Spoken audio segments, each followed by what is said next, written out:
Hi friends, ಇವತ್ತು ಸೂಪರಾಗಿ ಒಂದು ಹಲಸಿನ ಹಣ್ಣಿನ ಒಬ್ಬಟ್ಟು ಮಾಡ್ತಾ ಇದ್ದೀನಿ. ಹೇಗೆ ಮಾಡೋದಂತ ನೋಡ್ಕೊಂಬರೋಣ ಬನ್ನಿ. Welcome to Kaveri kitchen.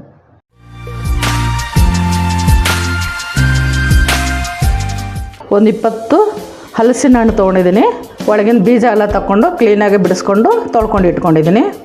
1 ಕಪ್ಪು ಸಣ್ಣ ಕಪ್ಪಲ್ಲೇ 1 ಕಪ್ಪು ಬೆಲ್ಲ ತೊಗೊಂಡಿದ್ದೀನಿ. ತುಂಬ ಸ್ವೀಟಾಗಿದೆ. ನೀವು ಬೇಕಾದ್ರೆ ಸಕ್ಕರೆ ಹಾಕೋಬೋದು. ನಾನು ಬೆಲ್ಲ ತೊಗೊಂಡಿದ್ದೀನಿ. 3/4 ಕಪ್ಪು ಕಡಲೆಪಪ್ಪು ಅಂದರೆ ಪುಟಾಣಿ ಬರುತ್ತಲ್ಲ ಅದ್ರದ್ದು ಪೌಡ್ರ್ ಮಾಡ್ಕೊಂಡಿದ್ದೀನಿ. ಮಿಕ್ಸಿಗೆ ಹಾಕ್ಕೊಂಡು ಚಟ್ನಿ ಮಾಡ್ಕೊಂಡಿದ್ದೀನಿ. ನಾನು 2 ಸ್ಪೂನು ಗಸಗಸೆ ತೊಗೊಂಡಿದ್ದೀನಿ. 1 ಸ್ಪೂನು ಏಲಕ್ಕಿ ಪೌಡ್ರ್ ತೊಗೊಂಡಿದ್ದೀನಿ. 3 ಸ್ಪೂನು ತುಪ್ಪ ತೊಗೊಂಡಿದ್ದೀನಿ. ಇವಾಗ ಈ ಹಲಸಿನ ಹಣ್ಣು ಮಿಕ್ಸಿಗೆ ರುಬ್ಕೊಳ್ಳೋಣ. ಮಿಕ್ಸಿ ಜಾರಿಗೆ ಹಲಸಿನ ಹಣ್ಣು ಹಾಕೋತಾ ಇದ್ದೀನಿ. ಪೀಸ್ ಏನು ಮಾಡ್ಕೊಂಡಿಲ್ಲ, ಹಾಗೆ ಬಿಡಿಸ್ಕೊಂಡು ಇಟ್ಕೊಂಡಿದ್ದೀನಿ. ನೀವು ಬೇಕಾದ್ರೆ ಕಟ್ ಮಾಡ್ಕೊಂಡು ಬೇಕಾದ್ರೆ ಹಾಕೋಬೋದು. ನೀರು ಹಾಕೊಳಕ್ಕೆ ಹೋಗಬೇಡಿ, ಹಾಗೆ ರುಬ್ಬೇಕಿದು, ನೀರು ಹಾಕೋಬಾರ್ದು. ಇದು ರುಬ್ಕೊತೀನಿ. ಇವಾಗ ರುಬ್ಕೊಂಬಂದಿದ್ದೀನಿ. ಇವಾಗ ಈ ಥರ ಸಣ್ಣಗೆ ರುಬ್ಕೋಬೇಕು. ನೀರು ಹಾಕೋಬೇಡಿ ಫ್ರೆಂಡ್ಸ್, ನಾ ಹೇಳೇನಲ್ಲ, ನೀರು ಹಾಕೊಳಕ್ಕೆ ಹೋಗಬೇಡಿ, ಹಾಗೆ ರುಬ್ಬೇಕಿದು. ಇವಾಗ ಇದ್ರದ್ದು ಹೂರ್ಣ ಮಾಡ್ಕೊಳ್ಳೋಣ. 1-2 ಸ್ಪೂನು ತುಪ್ಪ ಹಾಕೋತಾ ಇದ್ದೀನಿ.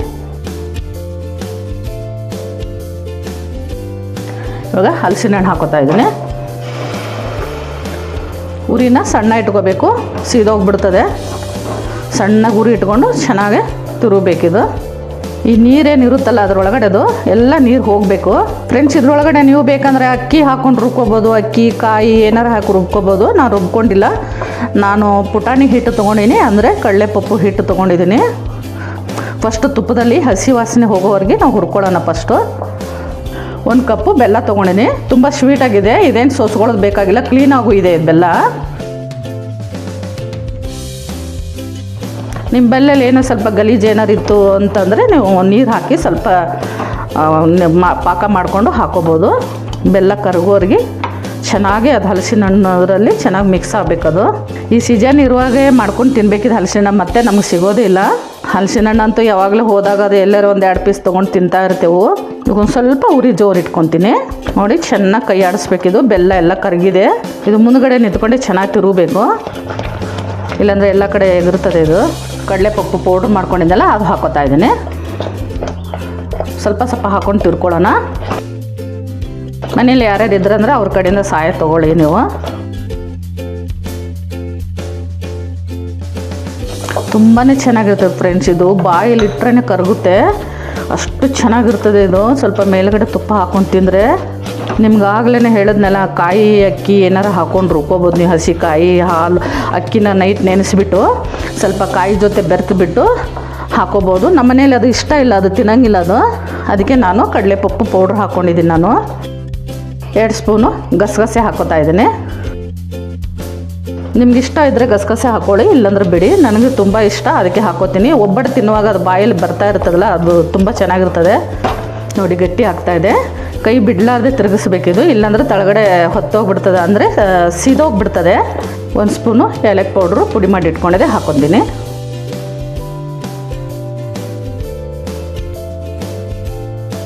ಆಗ್ತಾಯಿದೆ, ತಳ ಬಿಡ್ತಾಯಿದೆ ನೋಡಿ ಫ್ರೆಂಡ್ಸ್. ಇದಾಗಿದೆ. ನಾನು ಗ್ಯಾಸ್ ಆಫ್ ಮಾಡ್ಕೋತೀನಿ. ಇದು ಫುಲ್ ತಣ್ಣಗಾಗಬೇಕಿದು. ತಣ್ಣಗಾಗಿ ಉಂಡೆ ಕಟ್ಟಕ್ಕೆ ಬರಬೇಕು. ಅಲ್ಲಿವರೆಗೆ ನಾನು ಕಣಕ ನಾದ್ಕೋತೀನಿ. ಸೈಡ್ ಎತ್ತಿಡ್ತೀನಿ. ಇವಾಗ ಗ್ಯಾಸ್ ಆಫ್ ಮಾಡ್ಕೊತೀನಿ. ಹೂರ್ಣ ತಣ್ಣಗಾಗಿದೆ. ನಾನು ಒಂದು ಬೌಲಿಗೆ ತೊಗೊಂಡಿದ್ದೀನಿ. ನೋಡಿ ಎಷ್ಟು ಗಟ್ಟಿಯಾಗಿದೆ. ಹೂರ್ಣದು ಉಂಡೆ ಮಾಡ್ಕೊಂಡಿನಿ. ನಾನು ಸ್ವಲ್ಪ ದೊಡ್ಡ ಮಾಡ್ಕೊಂಡಿನಿ. 11 ಉಂಡೆ ಆಗಿದೆ. ನೀವು ಬೇಕಾದ್ರೆ ಚಿಕ್ಕ ಚಿಕ್ಕದು ಮಾಡ್ಕೊಬೋದು. ಇವಾಗ ಕಣಕ ನೆಂದಿದೆ, ನೋಡೋಣ.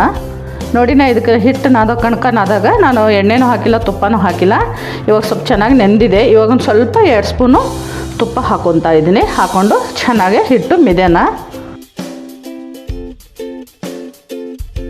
ನೋಡಿ ಎಷ್ಟು ಚೆನ್ನಾಗಿ ನೆಂದಿದೆ ನೋಡಿ ಫ್ರೆಂಡ್ಸ್, ಹೇಗಾಗಿದೆ. ಅವಾಗೆಲ್ಲ ನಮ್ಮ ತಾಯಿ, ನಮ್ಮ ಅಜ್ಜಿ ಹೋಳ್ಗೆ, ಯಾವುದು ಹೋಳ್ಗೆ ಮಾಡಿದ್ರು ಮಾಡಬೇಕಂದ್ರೆ ಹೂರ್ಣ ಕಣಕ ಏನಿದೆಯಲ್ಲ ಅದು ನಾದ್ಕೊಂಡು ಭರತಲ್ಲಿ, ಕಲಗಲದಲ್ಲಿ ಕುಟ್ಟೋರು. ಚೆನ್ನಾಗಿ ಕಲ್ಲು ತೊಗೊಂಡು ಕುಟ್ಬಿಟ್ಟು ಒಂದು ಅರ್ಧ ತಾಸು ನೆನೆಯಕ್ಕೆ ಇಟ್ಬಿಡೋರು. ಅಷ್ಟು ಚೆನ್ನಾಗಿ ಸಾಫ್ಟಾಗಿ ಒಬ್ಬಟ್ಟು ಬರ್ತಾಯಿತ್ತು. ನೋಡಿದ್ರೆ ಶೈನಿಂಗ್ ಬರ್ತಾಯಿತ್ತು ಹಿಟ್ಟು. ನಾನು ನೋಡಿ ಹಾಗೆ ನಾದಿದ್ದೀನಿ. ಒಂದು ಸ್ವಲ್ಪ ಹಚ್ಕೊಂಡು ನೀವೇ ನೋಡಿದ್ರಲ್ಲ, ಅಷ್ಟೇ ಸಾಕು. ಇವಾಗ ಒಬ್ಬಟ್ಟು ತಟ್ಕೊಳ್ಳೋಣ. ಒಂದು ನಾಷ್ಟಕ್ಕೆ ತೆವೆ ಇಟ್ಕೊಂಡಿನಿ. ನೀವು ಯಾವ ಬೇಕಾದ್ರೆ ತೆವೆ ಇಟ್ಕೊಬೋದು. ಸ್ವಲ್ಪ ಅದಕ್ಕೆ ತುಪ್ಪ ಹೊಸ್ರುಕೊಂಡ್ಬಿಡೋಣ ಫ್ರೆಂಡ್ಸ್. ನಾನು ತುಪ್ಪ ಯಾವುದಕ್ಕೂ ಕಣಕ ನಾದಾಗ ಯಾವುದೂ ಹಾಕಿಲ್ಲ. ಈ ಒಬ್ಬಟ್ಟು ನಾನು ತುಪ್ಪದಲ್ಲೇ ಮಾಡ್ತಾಯಿದ್ದೀನಿ, ತುಪ್ಪ ಹಾಕಿ ಮಾಡ್ತಾಯಿದ್ದೀನಿ. ನೀವು ಬೇಕಾದ್ರೆ ಎಣ್ಣೆ ತುಪ್ಪ ಯಾವ್ದು ಬೇಕಾದ್ರೂ ಹಾಕ್ಕೊಬೋದು. ನೋಡಿ ಈ ಥರ ಮಾಡಿದ್ರೆ ಕೈಯಲ್ಲೇ ಈ ಬಳ್ಳಲ್ಲೇ ಹಿಟ್ಟು ನಾದ್ದಂಗೆ ನಮಗೆ ಲೆಕ್ಕ. ನೋಡಿ ಕೈಗೆ ಎಣ್ಣೆ ಕೂಡ ಇಲ್ಲ. ಇವಾಗ ಹೂರಣ ಹಾಕೋತೀನಿ. ನೋಡಿ ಈ ಥರ ಮಾಡ್ಕೋಬೇಕು. ಹೂರಣ ಒಳಗಡೆ ಹೋಗಬೇಕು, ಈ ಕಣಕ ಮೇಲ್ಗಡೆ ಬರಬೇಕು. ಇದೇನು ದೊಡ್ಡ ವಿಷಯ ಇಲ್ಲ, ಬರಲಾರ್ದವ್ರಿಗೆ ಸ್ವಲ್ಪ ದೊಡ್ಡ ವಿಷಯ ಅನಿಸುತ್ತೆ. ಹಲಸಿನ ಹಣ್ಣು ಯಾವಾಗಲೂ ತಿಂತಾನೆ ಇರ್ತೇವೆ, ಸಿಕ್ಕರೆ ಮಾರ್ಕೆಟ್ಗೆ ಹೋದಾಗ ಎಲ್ಲರೂ ಒಂದು 2 ಪೀಸ್ ತಿನ್ನಬೇಕಪ್ಪ ಅನಿಸುತ್ತೆ. ಈ ಯಾವಾಗಲೂ ತಿಂದು ಬೇಜಾರಾಗಿರ್ತದಲ್ಲ, ಒಂದು ಸ್ವಲ್ಪ ಈ ಥರ ಡಿಫ್ರೆಂಟಾಗಿ ಹೋಳಿಗೆ ಮಾಡ್ಕೊಂಡು ತಿಂದರೆ ಸ್ವಲ್ಪ ಮನೆಯವರು, ಚಿಕ್ಕ ಮಕ್ಕಳು, ದೊಡ್ಡವರು ಎಲ್ಲರೂ ಇಷ್ಟಪಡ್ತಾರೆ.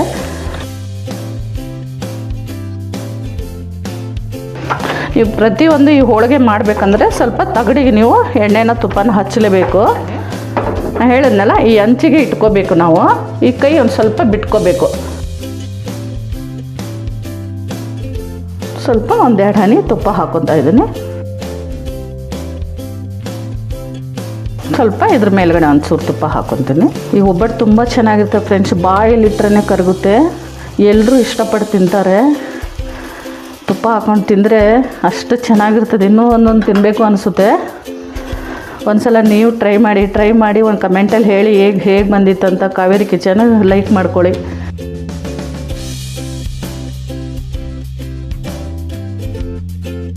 ನೋಡಿ ಫ್ರೆಂಡ್ಸ್ ಹೇಗೆ ಉಬ್ಬಿದೆ.